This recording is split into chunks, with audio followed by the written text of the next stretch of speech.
everybody. I'm your host, Jaime Cerreta. On this podcast, we celebrate everything local in Arizona. And today we're doing something new. I invited one of my colleagues in, Whitney Clark. So we are calling this a collab with Jaime's Local Love and Beyond the Next Chapter. Whitney, it's so great to see you. Hi, I love this. Jaime, my desk mate, who I get to chat with every morning. And now we get to chat here, which is so fun. We're in the same formation. Yes. As we are. Me here at my desk, you're at your desk. This is how it happens every single day. Yep. So it is really fun to see the piles of books that gather on your desk and the book mail that you receive. When you decided to do your podcast, you gave yourself a big homework assignment. Yeah, I mean, I've always enjoyed reading. I've always loved books, but now it's like I have more of a deadline sometimes to finish a book. Like every author I have on my podcast, I read the whole book. Like I never not read the book if I'm interviewing an author. So there will be times where I'm looking at my planner. I'm like, oh, what do I have going on next week? I'm like, oh,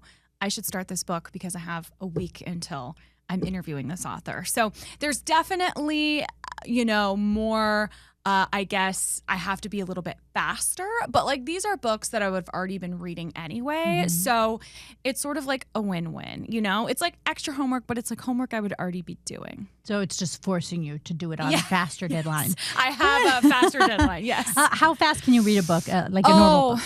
I guess it depends. Like if it's really good and I have like nothing going on, like say I just have like nothing to do all day. I mean, I could finish a book in like 2 days. That doesn't happen that often. Right. I would say like normally a week. Like I read about a book a week, maybe more, depending on what I have going on. Like if I'm on vacation, I'm going to read more. Right. If I have people coming in from out of town, I'm not going to read as much. So I would say like a book a week on average. I find that sometimes when I read, now I'm obsessed. And I can't do anything else in my spare time except finish that book. And then I'm mad it's over. That's how I know it's a good book. I can't put it down and then I'm mad. That's like music to my ears, Jaime. Is it? I love that. That's the best feeling when you can't stop thinking about it and you don't want it to end, but you also like don't want to put it down at the same time. It doesn't happen often, but those are like the best types of books. It's so funny because it's almost like you live in this other world. It's amazing what words do. And we write for a living and we present stories. And as a reader, you're like, oh, I'm in this other world. Yeah. And then I go live my life, but I just can't wait to go back to that book world. And they're in Italy or they're traveling or they're having fun conversations, which of course are the books that I usually read. Is trying to find those books. I'm like, Whitney, I need something that'll make me laugh. Yeah, I always am keeping an eye out for something I know that Jaime would like. Something that's like happy, not too sad, something sweet. And I do think it's crazy how, I don't know if you feel like this, but like with the Guncle, which I know you read the Guncle and the Guncle Abroad, to me, those characters just feel like real people. Like I just think of them as like real people that are walking around somewhere. They're not, they're in the book, but it's always amazing when authors can do that. Well, you mentioned the 2 books that I brought because in the spirit of collab today, we're going to talk about some of your favorite bookstores, but I brought a couple books that I liked and I really liked the Guncle. Yeah. And you're right. This was one where it's like, I couldn't read it fast enough. I thought the conversation, I could see it all happening in my head. It felt like these were my friends.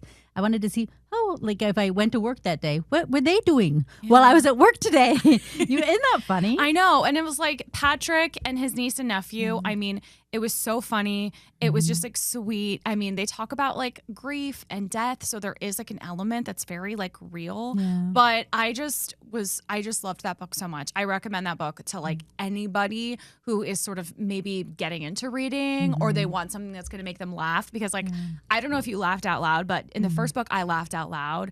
And that is like hard to do. The dialogue is on point. You could see it happening. And do they have a movie deal? Does he have a movie deal? I don't know. I don't hope remember. So. I would love to see that in a movie because I feel like it'd be very funny. And then our local author, Christina Estes, who she worked in our newsroom, off the air. I just thought this was an adorable book. It was, I think, in Phoenix Magazine. I feel like it might have been Leah Lemoyne. She wrote that this was a love letter to Phoenix disguised as a whodunit. Yeah. And I thought it was so, because you have your local stops, and being a reporter, you have your local people you run into, your local restaurants that you know you could find peace in for the moment and write your story and get your hamburger or whatever. And these are the stops that she makes throughout the day. Yeah, I loved it. That was the most like Phoenix book I've ever read, which makes sense because Christina's lived here for a long time. Now she has transitioned careers. She works for the city of Phoenix now. And actually she mentions the Chicago hamburger stand. I think that's what it's called. I had never been until I read her book. I'm like, we got to go because it's one of those places I pass every day and it's like sort of an institution. And the way she writes about those burgers, I'm like, I need one of these burgers. And it was so good. It was. I need to go. The sliders, they're like, just like when you want like a greasy slider, they're so good. I feel like you could also have a food podcast because the way we chat at our desk, it's like, where's the best bean burrito? I know what you're going to say. Burritos. and Christina talks about I don't remember. I don't know. I can't remember if she talks about Ritos in here, but she also talks about, I've talked to her about how Ritos burritos are like the best. Yeah. The bean and cheese burritos, so good. So my hair salon that I go to is right there. So I will order online with the foils I happily retrieve, walk a pitter patter across the street, get my bean burrito, staring everyone in the eye. You all know what I'm doing, and you all know what I'm getting. It's a good day for me. You just take the foil out of your hair, wrap up your burrito. Yeah, exactly. Vice versa. It is so super fun.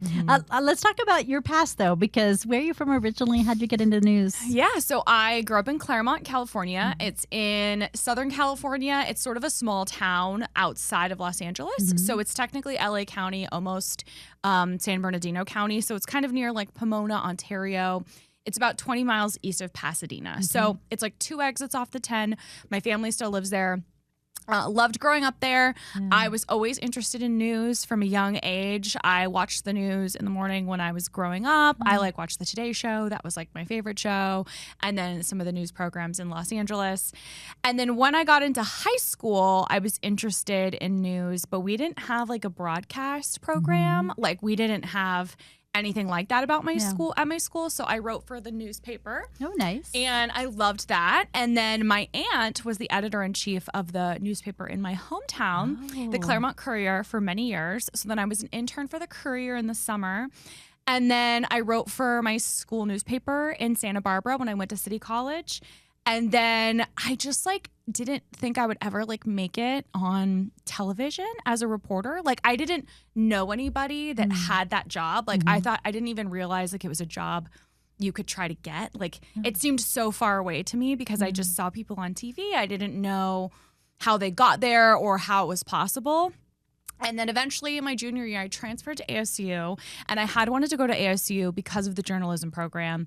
So I started at ASU, and I was actually taking a producing class, and I thought, I'll be a producer. I'm not going to be on TV, I'll be a producer. And I really enjoyed it.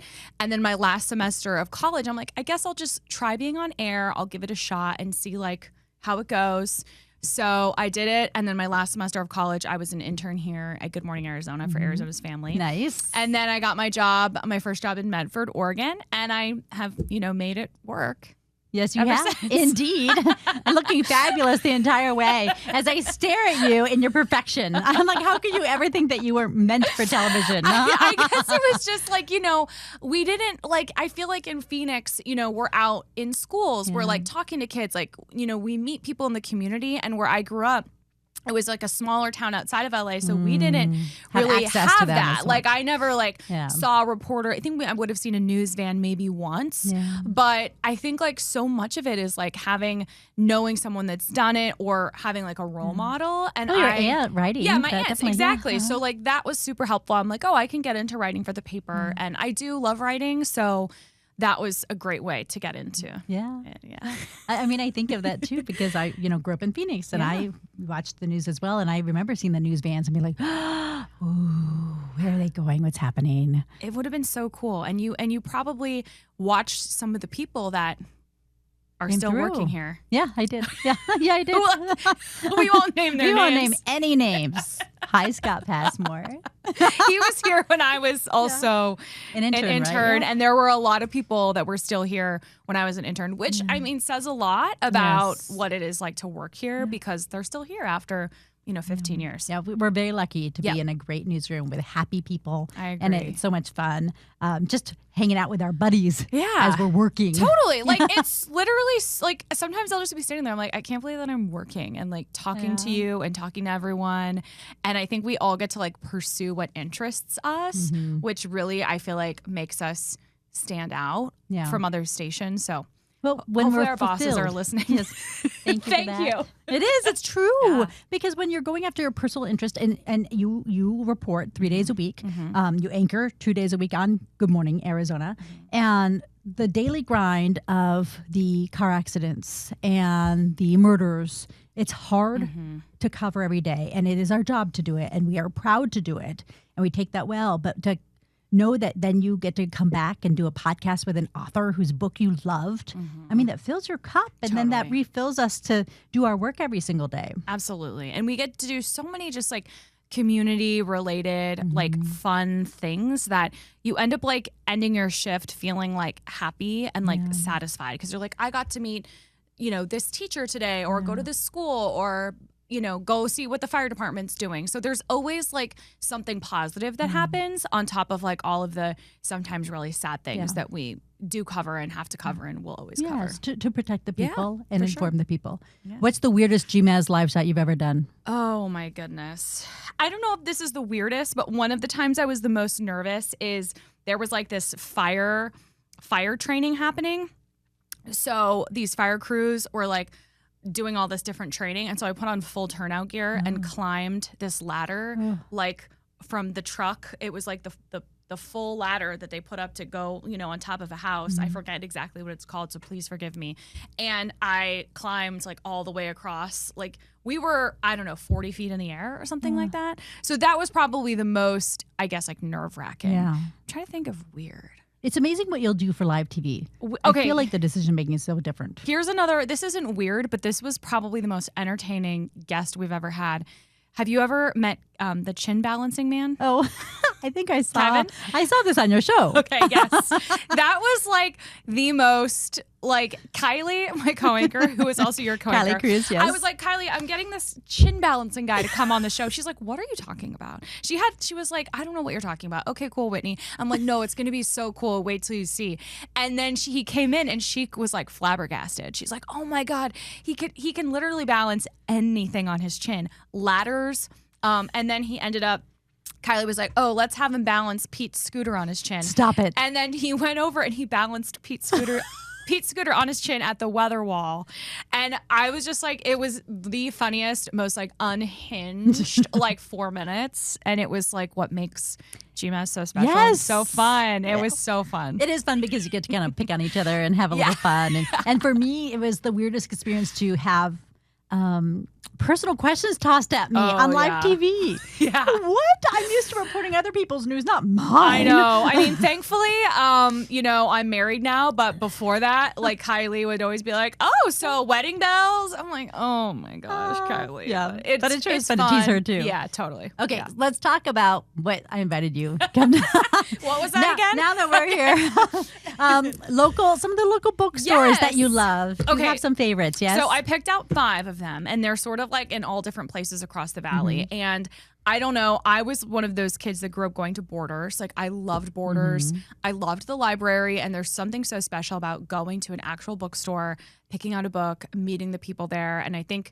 what stands out about all these places is that they all have like a real sense of community. Like it's not just a place you go buy a book. It's like you meet people, you get to know people, they get to know their customers. There's so much more to it. So I'll start with Changing Hands, which is everybody I feel like knows Changing Hands. There's a location in Phoenix and then also the one in Tempe. And they opened back in the 70s, 1974. And from what I understand, it was a group of friends that sort of got together and thought they wanted to start something like this. So there they are. I think has to be like one of the biggest independent bookstores in the state, I want to say. Well known for sure. Well known for sure. And what's really cool is they have new books and used books. So the used books are less expensive. And what my favorite, the Tempe one is great. The Tempe one has a huge selection of books, but the Phoenix one is really cool because they have the first draft book bar. So they have a bar with beer, wine, and they have coffee, they have tea. So anytime you go in there, there are always so many people buying a book, getting a drink. I mean, me and my husband go there all the time just to get like coffee or tea and just to, I sit and read my book. He works on his computer and it's so great. I love it. And they always have a really great selection of books. I mean, if you're looking for something new, new titles, and when you walk in the door and then you go to the right, there's like a huge rack that has like the top 10 books for sale, which is kind of cool to see like, oh, I like to see what other people are reading. So changing hands is great. They're a great gift store. Oh, totally. I feel like that buyer is in my head. I want all the things in there. You know what else they have there? What? Cerreta candy. No! Do they really? They have French mints. I'm not kidding. I knew they had good taste over there. They have French mints by the counter. Oh my gosh. Yeah, so they have like candy, they have cards. I mean, like not just books, but like T-shirts. Yeah. Like I've gotten like my friends' little gifts from there. Yeah. So it's stationery, pens, all our favorite things. Yeah. All right, where else do you like? So I also love Whitney House. This is in Tempe, and this is such a cute little spot. The owner. Tell me the name again and spell it for me because I've seen it. So Wijaya. How do you say it? Whitney House. Okay. Melody is the owner. So Melody, if I pronounced it wrong, I'm so sorry. She is the sweetest. She is the best. She started this bookstore, I want to say within the last 2 years. So it's kind of in South Tempe. They have books, they have flowers and coffee. So they also have like flower arranging classes. They have all kinds of different classes for people. And I think that goes back to people want not just like a place to buy books, but like a sense of community, a feeling of community. And when I've talked to bookstore owners, that's what they're really trying to cultivate. Yeah. So it's just like such a cozy space. Like you just go in there, you want to stay, and they have a very highly like curated selection of books. So they're going to be books that they've chosen very carefully. They're not just putting like anything on the shelves. Right. They have kids books as well, mostly adult books, and it's just such a great place. I love it. And the flowers, I mean, Melody does an incredible job arranging flowers. You can get a coffee. It's just like the coziest place. Yeah, that sounds delightful. I love it. And then that's in Tempe. Also in the East Valley is literally a bookshop. This is in Gilbert, and this one just opened within the last couple of months, and it's adorable. It's mostly kids' books, but they do have books for adults. Laura is the owner, and she actually she'd been doing pop-up events for a really long time, like pop-up events selling books at book fairs and all that kind of stuff. And she was actually doing those book fairs for adults. I don't remember if you ever. I don't know. Someone did a segment about it. Maybe it wasn't you. It might have been Gina. But she would do like, we all loved book fairs. Like the Scholastic Book Fair. That was so fun. Getting the magazine, picking everything out. So she does like book fairs for adults. So it'll be like stickers, books for adults, like a little nostalgic feeling. Love. So she did that for a long time and then was able to open up her own brick and mortar store. So, awesome. In Gilbert on sort of like the main road, right south of downtown, there's that little cluster of like old buildings. Oh, yes. There's a restaurant there. So it's in that area. Okay. So it's a really cute little old building, and she's just done such a good job. She does like story times for kids and a lot of like author events and author book signings. She has book clubs for teens, for adults, for kids. It's like just the cutest little space. So that's perfect for people going into the summer looking for ways to get their kids connected to the community, doing their reading too. Yes. I love that. Okay. Do you have any more? Or no? So I have two more. Okay. The other one is Bookman's. And Bookman's actually started in Tucson in the 1970s. Oh, and you know about Tucson? I know a little bit about Tucson, yeah. How many years were there? I lived in Tucson for like 5 years. 5 years. So in Tucson, Bookman's I think is a big deal here, but in Tucson it really was. And what I love about Bookman's is it is used books. So you are paying like a fraction of what you would be paying for a new book. Instead of, $28, a book is $8 or $7. You can also take your books there to sell them and get money back or store credit. So I love Bookman's. And they have, like, even if you're not a reader, they have musical instruments, they have records, they have DVDs, they have video games. It's called like Bookman's Entertainment Exchange, I think is the actual title. So there's a couple locations in the Valley. I think there's one in Flagstaff and there's some in Tucson. So they're kind of all over and a really great spot if you want something that's like used. And a reminder to be sustainable. I know that you're into thrifting, you love the vintage shopping, etc. But a reminder that I have shelves of books at home. I mean, but that would be money in my hand that I could go buy new books with, or use books with. And you don't need to like keep every book you've ever read. Yeah. And like you're passing it along to somebody else to enjoy, you Yeah. know? You don't need to hold on to every single book. Yeah. They take up space. Yeah. They're great for decor, Yeah. though, too. Yeah. I like to line them up in colors. Oh yeah, color. like to do That's that. what I have. Yeah. I have mine are just in stacks. Yeah. I just have like stacks around my house that are color coordinated. They're not. I don't have a bookshelf, but they're just like stacked everywhere. Yeah, I you don't can make know. them like a little end table. Yeah. Throw a Make piece 'em- of glass on make top 'em- or something. Anything. So Bookman's is great, and then also this is another spot that I haven't been. I've been a few times. It's called Books on 7th Avenue. So it's sort of nearby the station. It's on 7th Avenue. It's been around for 35 years. Oh, They just wow. celebrated Oh their my 35th gosh. Oh my anniversary. goodness. And I mean, that is like a really big deal for a local business, obviously. And a bookstore. And a bookstore. Yeah. I think that it's just like such a neat little space. Like you would never know driving by it that they have as many books as they do. So they have a ton of books. The owner, she's been there the whole time. And we recently did sort of an interview with them, I believe, for Independent Bookstore Day. This was a couple weeks ago. And the manager said she credits their success to the fact that the owner has really become part of the community and is there for the community. So then they're sort of there for her in return. And, you know, when you show up for your community, they're going to show up for you. And I think that's really been the case there and to the secret for their success. You know, I mean, if you are running a business and you are part of the community and helping the community, they're going to want to do the same in return. And I think that's part of what they've seen there for sure. Well, that's part of hopefully what owning a local business is about. Yeah. Investing in the community, they invest back, and just this beautiful marriage that happens there. Totally. What's a book that just still like hangs in your head? Oh, For good or bad or impactful or change your perspective on something? I would say so. I'll give you two. One of them was The Nightingale by Kristen Hanna, which Kristen Hanna is known for her historical fiction. Oh, yes, She had another book that came out called The Women, which I believe that came out early last year, but people are still reading it. It's still a very popular book. The Nightingale also is as well. It was just such a beautifully told story about sisters during World War II, and it's told from both perspectives, and there's sort of like a twist at the end.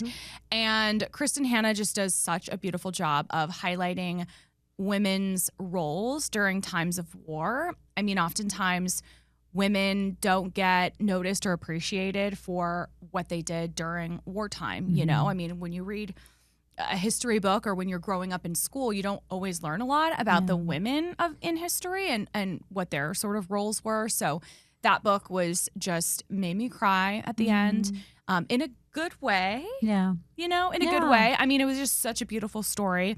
The Women, also by Kristen Hanna, is the same thing. The Women is about a nurse who served during Vietnam. And so it follows her as she is growing up in San Diego. She goes to Vietnam to serve as a nurse. And it's just such a beautiful yet heartbreaking story. And there were real women that served as nurses during that war that, you know, I didn't really know that much about. And Kristen Hanna, who was actually on my podcast to talk about it, she talked about, like, she based it off of real women's stories and memoirs. And I guess that's why I love historical fiction, because it's always based off of usually something that is real that happened. I mean, it's fictionalized, but then I go back and I can read about some woman who was incredible that I would not have heard of either way. So that's why I love historical fiction. And we already talked about it, but The Guncle, I just thought was so funny. It's just the way he writes about like grief and what it means to like lose a person. It was just so beautiful. And he did it with like humor. It felt very like real. And I just loved that book too. I mean, he felt like someone we'd be meeting for brunch on Sunday. Oh yeah. Like we're buddies. I want to be friends with Patrick. Yeah. Like I wish he was real. And then when I Yes. and I interviewed the author Stephen, who was amazing. Yeah. And in my mind, I was thinking like he was Patrick. I'm Yeah. like, okay, Whitney, he's not Patrick. He's Stephen, the auther. Yes. But it's But easy to think I that because he know. kind of looks like what you imagine in know, your you're like- head. You're like, this is about you, bro. And we're cool with that. And he's a real life gunkle too. He So is. yeah. Yeah. So anyways, I love that book. I try to read as many types of books. I don't have like one genre. Yeah. I don't stick to one genre. I try to keep it open. Well, we know what I like. A beach read, and we're going to summer. Do you give an author you could throw out at us, or a book that maybe might be a easy, beachy read. I would say Emily Henry's books. Have you read any of Emily Henry's books? Okay, so Emily Henry usually comes out with like a book every year. She just came out with a new book called Great Big Beautiful Life. Oh, I think that's what okay, we can Google it. She came out with a book last year, or not last year, but the year before, called Happy Place. So just look up Emily Henry. Her books are just like summer to me. And then, of course, how could I forget about her? Ellen Hildebrand. Okay. She is like the queen of like the Nantucket beach read. Ooh, fun. So all of her books take place in Nantucket, and she actually lives there in real life. And every time I feel like I'm transported to the beach every time I read her books. They're really good beach reads. 28 Summers is my favorite one of hers. Okay. I'll write that one down. Okay. Does it have cheating or lying in it? Well, it does. But I'm like, I don't want cheating, I lying characters. So there's not, okay, maybe not 28 Summers for you, but I will, okay. This is it. This is the one. Okay, the 5-Star Weekend, I believe it's called. I think there's make cheating in that because I think I had it in my hand. Oh wait, you're right, but you're not rooting. You're not rooting for them. Okay. Like you're not rooting for the cheaters, if that makes sense. But I have all these stipulations. I won't read about cheating, I know. lying, too much cussing, too much sexuality. We do enough in our work. I just want to keep it clean and cute. You know what tells people where I am is throughout my life, I've read a lot of self-help. Yeah. And then I've also read like all of the Janet Ivanovich. Oh, yeah. 1 for the money, 2 for the dough. Yeah. It's like about a cute little bounty hunter who ends up being a bounty hunter. She's got a hamster at home. She's stuck between this hot security guy and the hot cop who help her in her shenanigans. It's just but you need that sort of escape. And I know people read for different reasons. Right. And like escapism is one of the reasons I read. So sometimes I usually am reading multiple books at a time, and usually maybe it's something for work, for an author I'm talking to. Maybe it's like a thriller, historical fiction, but I always try to read something on like the lighter side. Yeah. Just because I am also one of those people that it's a form of escapism for people. Yeah. And there is value in that. And people sometimes can be judgy or like, oh, you're not reading something that's like intellectual or literary fiction or nonfiction. It's like, no, there's value in all types of books. Yeah. It doesn't have to be, some scholarly, it can be a romance novel that just makes you feel a certain way that gets you through the day. I think I take the emotion on. So I feel the pain, I feel the hurt. I'm like, this is a made-up story. I want to feel a made-up hurt of this made-up lie. And then if you're reading a book that's like about something that maybe you went through yourself, you're like, I don't, if you've dealt with cancer or Alzheimer's, it's like that can be really tough sometimes if you've dealt with that in your real life too. Read again. Yeah. My last question for you, Whitney, is going to be a zinger. Okay. Hard hitting. I know all the people want to know. Tell me about your eye makeup. It is on point. I will tell you people every single day. Really? This girl looks amazing. Does it? How you does my eye makeup look? And it's probably been on since 2 a.m. Oh yeah, I did. I think I did this at like 4:15. What time is it now? Mm-hmm. It's 10:30. 10:30. What's the key? I see your beautiful shimmer, and you've got a light brown, but it's something in here in the crease. So I do like. Okay, well, so what I do is I have this. It doesn't matter what kind of eyeshadow. Yes. It doesn't have to be like expensive, but you need like 3 different colors: a lighter color, like a medium color, and then a darker color. It can be a brown. It could be like grays, whatever you like. So I put the lightest shade that's shimmery all over everything. Oh, that's hot. Over like all this area here, sometimes up to my eyebrow. Oh. And then I get the second lighter shade and I put it just like in the corners, like here. And then the darkest shade I put in the corner, like just right there. So it's like the lighter color all over, and then the medium color, like most of your eye, but not everything. You leave the creases, the middle part here free.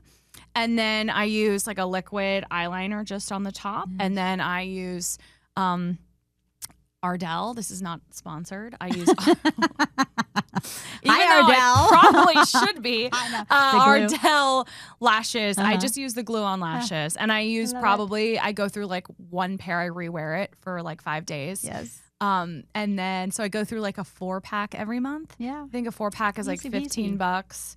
I've been doing my eyelashes like this for about 10 years. And at first I didn't know what I was doing in terms of like gluing them on, but it gets easier as time goes on. And I like bless all of the women that get the extensions like every month. I just don't have like the patience to do that. I did it once. I didn't like it. I don't mind gluing them on. And I used to put eyeliner on my bottom lash, but I don't do that anymore. I just put all those eyeshadows that I mentioned. You put all of those also like on the bottom. Ooh. All right, I'm going to try. Tomorrow I'm going to be coming in looking like Whitney Clark. Your eye makeup looks amazing, too. I mean, I try real hard, but then I have to stare at your perfection every day, so I better get it right. I got to up the ante. So that's for all the people out there. We're all going to try the Whitney Clark method. Thank you. Whitney Clark, Beyond the Next Chapter, my colleague and friend here at Arizona's Family. Thank you for spending time with me. Thank you, Jaime. We love what you do. We love Jaime. We love all of our local businesses. Thank you. Thanks for listening to Jaime's Local Love, the podcast. I'm your host, Jaime Cerreta. Our technician is Tom Heidinger. Our editors are Lorraine Shearing and Gina Coy. Do you know a business worthy of some local love? Email me at jcerreta@azfamily.com. Follow us at facebook.com/Cerreta and Instagram @Cerreta News. Make sure to subscribe and give us a 5-star review, please. And tell your friends about the podcast and the businesses we feature to show your local love. You can find us on Apple, YouTube, Spotify, Amazon Music, and anywhere you get your podcasts. Jaime's Local Love, an Arizona's Family Originals podcast.